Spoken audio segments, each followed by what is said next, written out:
Hello friends, चलिए शुरू करते हैं। आज एक नए टॉपिक तो नहीं है, ये पुराना ही टॉपिक है।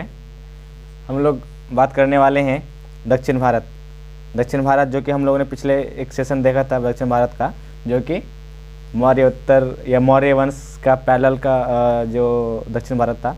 आज हम लोग बात कर रहे हैं गुप्त वंश और हर्ष, यानी कि जो कि गुप्त वंश और वर्धन वंश के बाद का जो दक्षिण भारत है, इस पर बात करेंगे।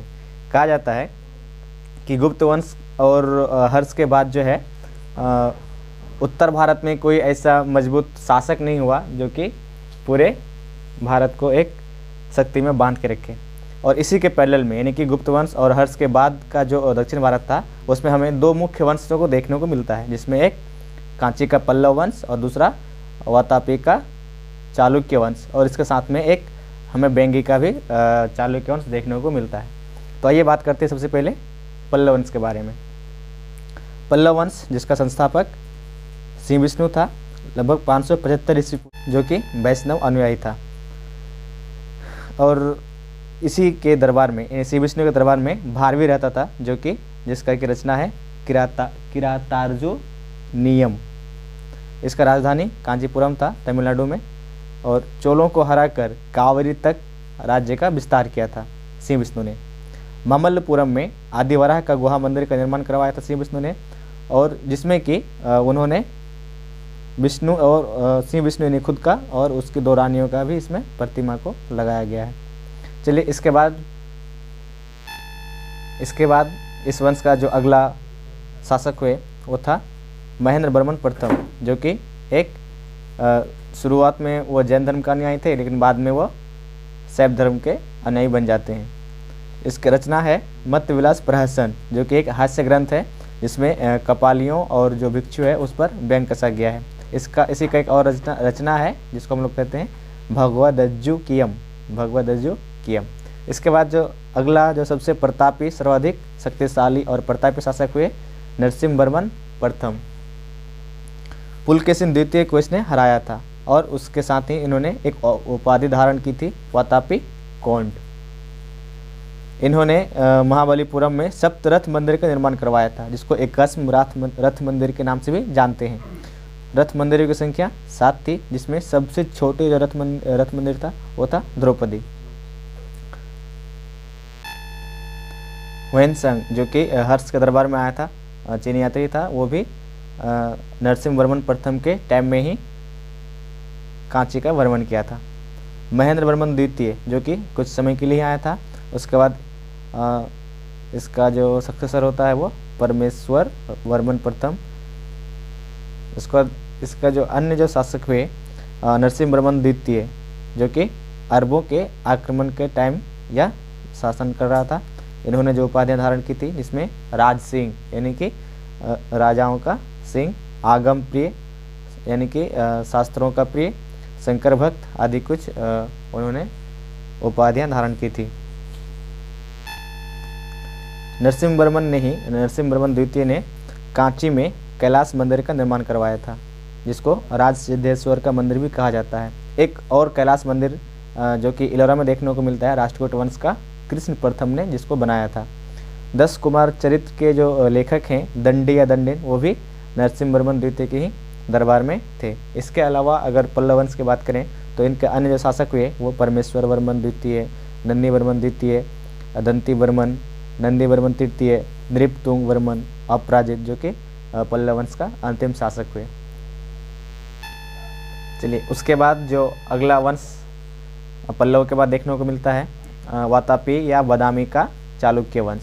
बादामी जो कि कर्नाटक के बीजापुर जिले का एक क्षेत्र है, यहाँ पे बादामी का चालुक्य वंश देखने को मिलता है, जिसका टाइम पीरियड 6th सेंचुरी से लेकर के 8th सेंचुरी तक का है। इसका संस्थापक जयसिंह है, और इन्होंने अपना राजधानी वातापी या बादामी को बनाया था, जो कि बीजापुर के कर्नाटक में स्थित है।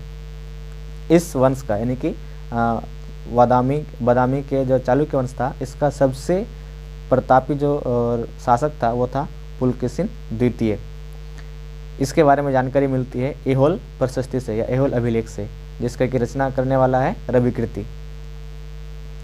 कहा जाता है कि इन्होंने अपने चचा मंगलेश का हत्या करके सिंहासन पर बैठा था और इन्होंने कदम्बों की राजधानी वनवासी को जीता था और हर्षवर्धन को पराजित किया था नर्मदा नदी के तट पर और उनको दक्षिण भारत आने से रोक दिया था। इन्होंने परमेश्वर की भी उपाधि धारण किया था, दक्षिणा पथेश्वर का भी उपाधि इन्होंने धारण किया था। लेकिन कहा जाता है कि ये जो है नरसिंह वर्मन प्रथम जो कि पल्लव शासक थे उनसे पराजित हो जाता है और यह मारा जाता है। पल्लवों का जो शासन था वो था दक्षिण भारत के तमिलनाडु के इस प्रदेश में।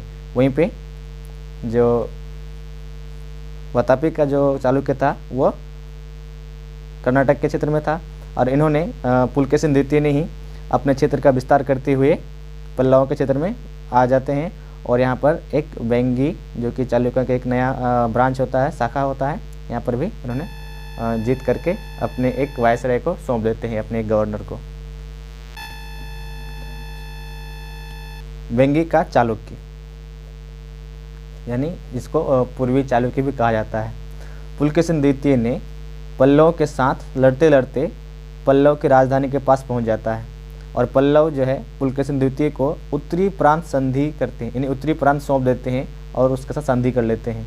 610 ईस्वी में कृष्णा और गोदावरी का जो दोआब क्षेत्र है उसको पुलकेशिन पल्लवों से छीन लेता है और उससे जो चालुक्यों का जो एक नया शाखा बन जाता है वेंगी शाखा, यानी कि चालुक्यों का वेंगी शाखा, जिसको कि हम लोग पूर्वी चालुक्य क्षेत्र भी कहते हैं।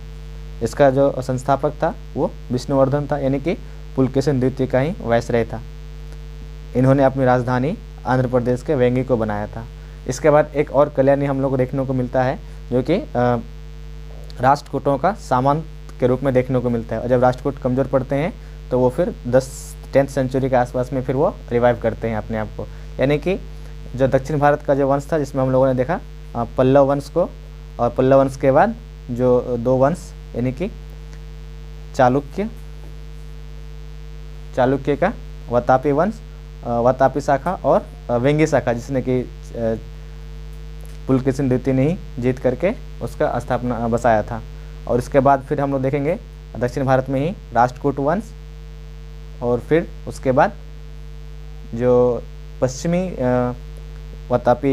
पश्चिमी चालुक्य वंश था यानी कि कल्याणी के चालुक्य वंश, उसको देखेंगे और उसके बाद लास्ट में हम लोग चोल वंश को देखेंगे।